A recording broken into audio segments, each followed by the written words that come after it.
Hello, my name is Professor Brent Pereira. Today, we are conducting an experiment on the people of Los Gatos, California. We will be observing up to 40 members of individuals and understanding how they react to my different sets of apparel. Baby, don't you know I suffer? Baby, can you hear me more? You caught me under false pretenses. How long before you let me go? Question. How do you feel about the youth of today? Do you feel that we are more demoralized?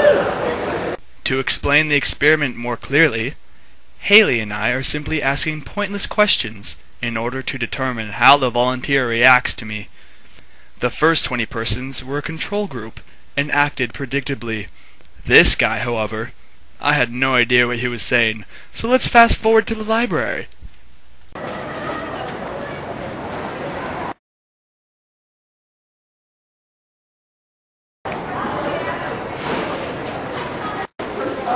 Question 1. How do you feel about the cameras on campus? I didn't know there were cameras. I could really care less. Yeah, I don't really know. I haven't really noticed them really. I have. I don't really mind them. I think it's a good idea. I think we review them once in a while. We can kind of see. What is your overall joy factor? What is your overall joy factor here? 1 to 10? Like, what is your overall joy factor here? 1 to 10? Not.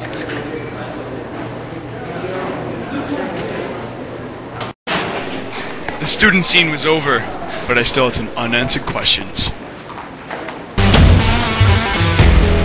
Baby, don't you know I suffer? Baby, can you hear me more? You caught me under false pretenses. How long before you let me go? In terms of the kids, I would say a skate park. I don't feel very good about that though, because I mean, since I was a kid here in town, I've been trying to get a skate park built. Recreation system center for. Do you think if the town built a skate park that they would feel more valuable? Oh, they totally need a skate park. I'm all for it. The control group of 20 persons has indeed enabled us to see how the average person would react if questioned by a person such as me. They gave an attitude of cheeriness and interest, and only 10% of participants refused to be interviewed. To explore this further, we shall now continue to Variable B. I'm only a woman of flesh and bone, and I wear as much. We all do. I thought I might die alone, but I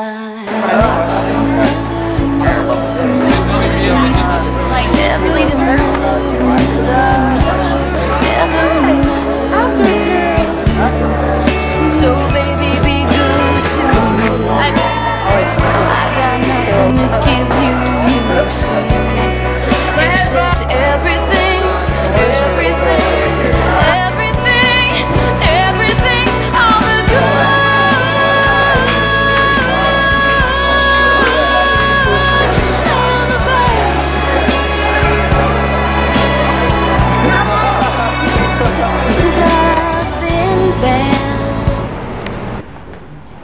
Throughout the entire day of school, I managed to stay in one piece and question 20 peers. However, I came to realize that I did not need to question anyone. Just by observing the expressions of passerbys gave me enough information on how they react to my image. I noticed that people were confused, hesitant, and didn't take me as seriously. 20% of kids refused to be interviewed, and only about 5 to 10% seemed to be comfortable. My next stop was downtown Los Gatos, but first there was a little subquest I wanted to do. Will they assume I have HIV because I look gay?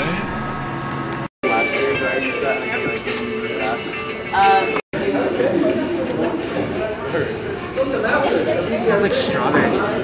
That's blood. The answer? Yeah, they all pretty much did. They all whispered to each other and were like, oh my god, we're gonna have to kick him out. He's probably gonna have HIV or something, man. And so yeah, that was pretty interesting. So now I have one last thing to do. One last very important thing. Interview the most notorious man in the world. Oranges taste citrusy and cool. Okay. Refreshing.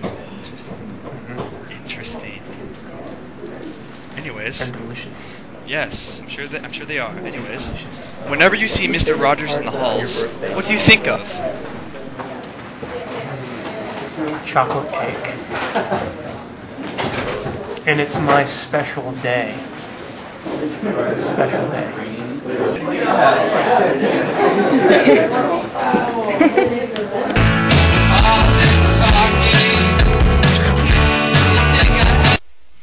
Alright, since any more charting is somewhat unnecessary, let's just briefly go over Section 2B, Adults.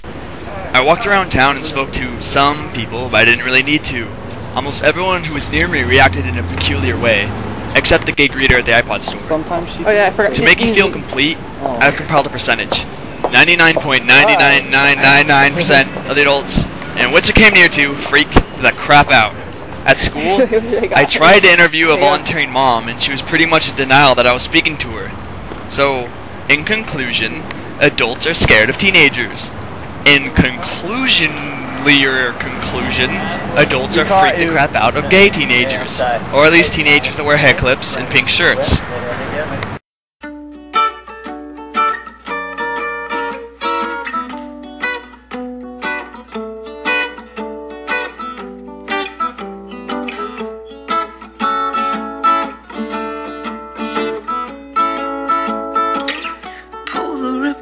The ship has lost its sail. Your mama's got a new man. Your daddy always fails, and you're eating again at them, 'cause nobody loves you. And even fancy things have finally lost their charm. Wine and diamond rings, they never get you anymore. You're sleeping again